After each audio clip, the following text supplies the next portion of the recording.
Another year, another Black Friday that has extorted me from my hard-earned cash that I have spent on games that I'll probably never even play. One of those games that I bought, which I made an exception for though, was Pillars of Eternity Deathfire. A game which apparently sold terribly, but made sure to reward the people who have bought it by creating challenges that only 12 people in the entire world were able to complete. Goddamn genius! I sincerely wish that this would be the part of the video where I say that I am one of those people, but I am still struggling to finish my veteran difficulty playthrough, so...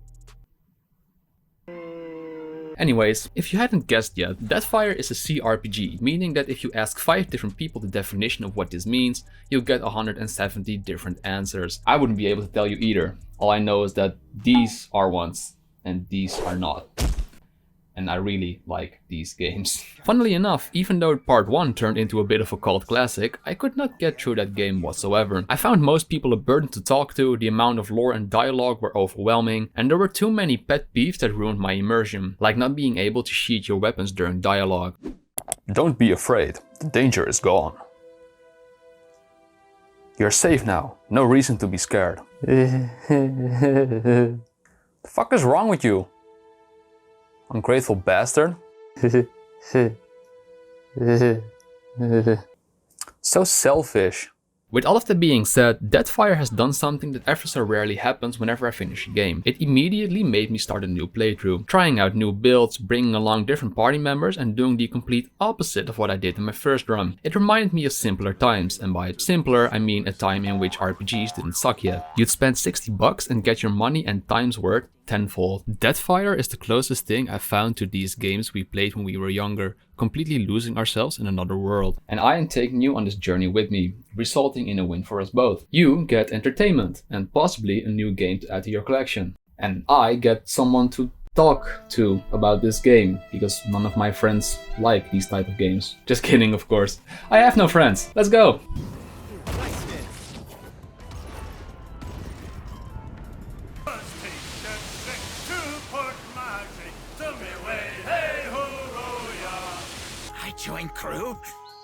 I joined crew. I think we might all die out. I shan't, or should I say shanty. Get it? Shanty? Because we're pirates? Bore you with what the story is about, because honestly it's not all too interesting. It sounds cool on paper, a rogue god on the loose and you consulting with the other gods to try and bring him down, but it just boils down to you sailing in one straight line across the map, following him and then being like, could you not?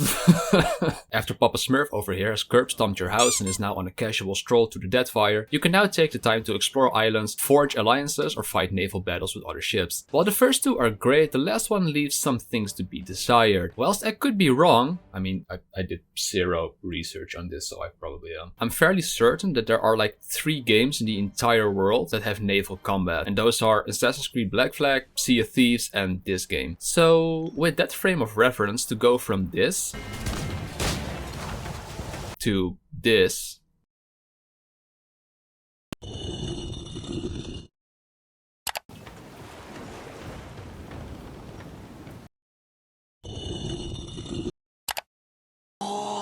could be considered to be a downgrade, to say the least. I'm obviously not comparing them directly, and honestly, I think I'm in the minority with this, but I actually like the ship combat in this game. You're still playing a CRPG, one that is heavy on dialogue and text, so if you read about your captain barking orders or trying to save a sinking ship, it would help to actually envision what's happening, instead of just sitting there like, boring. If this still doesn't float your boat, get it? Because we're on a boat? You can also, but are not limited to, bounties, animancy, murder, island marking, sightseeing, murder again, but now you're working for the government, so it's called law enforcement, mind reading magic, healing magic, blood magic, craft bombs, craft scrolls, craft food, survive a storm, survive an ambush, survive annoying companions. Well, yeah, there's a lot to do. You can play the game in real time with pause or by taking turns. I prefer real time with pause. Why? Because in the 80 hours I've spent on this game so far, I haven't tried the other mode once. Gone are the days of having to wait endlessly for your characters to perform their moves and actions. Just put the combat speed on the highest setting and fast forward everything. Spend hours configuring AI settings, spend all of your cash on the best gear in the game, sit back and let the magic unfold.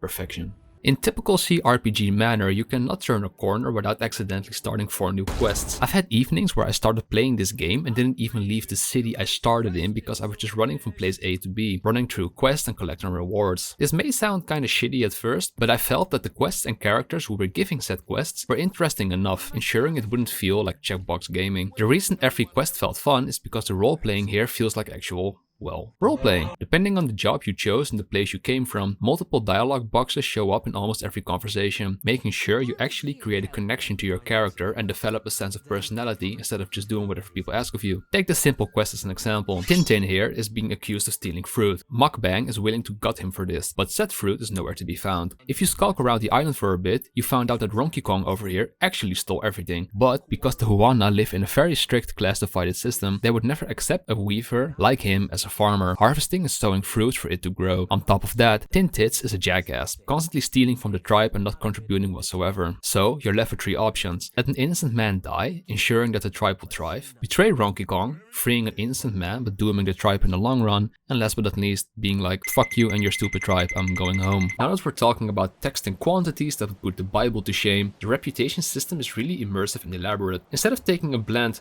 person like this or +1, -1 system like Fallout or Dragon Age, Deadfire takes a unique approach to it. Everybody has their own interests, things they like and things they dislike. If your buddy likes animals and you threaten to slaughter every animal you come across, believe it or not, they tend to get a bit sad about that. There's better ways to scare them than threatening innocents. The same goes for factions. Good faction reputation will resort into things like better crew members accepting invites to join you, while negative ones will cause harsher negotiation prices when trading. On top of that, you have to make sure that the things you do and say actually align with your character. If you are a Bleakwalker paladin, famous for losing control and using extreme cruelty on the battlefield, acting benevolent and diplomatic will hurt your overall skills, as they don't align with what you're supposed to represent. Also, whenever a character says they don't like you, you can essentially just tell them to fuck off. And they actually do. I fucking aye, Captain. Which is great. Jokes aside, this game felt like playing Wasteland 3 but with pirates, and if you hadn't guessed yet, I really like Wasteland 3. Not to send shots at other games of course, but I think that I couldn't get into games like Wrath of the Righteous and the first Pillars of Eternity because the tone was overall very serious. Now, there's nothing wrong with serious games as long as they get balanced out by humor. This game had me chuckling quite often, and most importantly, none of the characters were written in an obnoxious way. CRPGs really need to thrive on their story and overall writing, and as the story in this game isn't particularly interesting, it's good to see that all of the characters, companions and quest givers are all a joy to talk to. So, have I piqued your interest? Are you gonna play it? Are you ready to put over 100 hours into it in just a week's time and let it consume your life? If you are, well, do realize that they're probably never gonna make a third game, as... yeah... I hope you didn't get too attached to your character and your party members, because they have thrived and will most likely die in the Deadfire. But don't worry, I won't let you leave on a disappointing note like that. It's not like I would just randomly cut off the video and would go